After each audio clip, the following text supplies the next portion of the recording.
এদিকে না। হ্যাঁ, কোথায় গেছিলে তুমি? রিক্সা রিক্সা কোথায় গেছিলে? এদিকে তাকাও। রিক্সা কোথায় গেছিলে? বাসায় না মার্কেটে? হাঁটো। ওই যে গেট খোলা, দেখো। এই যে গেট খোলা, দেখছো? এদিকে এদিকে যাও।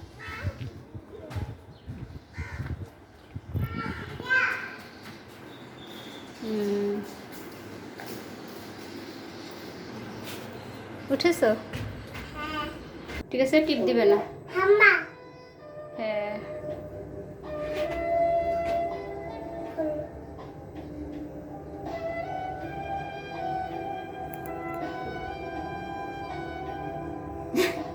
তুমি কিসে উঠেছো? ট্রেন না, লিফট। লিফটে উঠেছো? হ্যাঁ, এবার বের হও।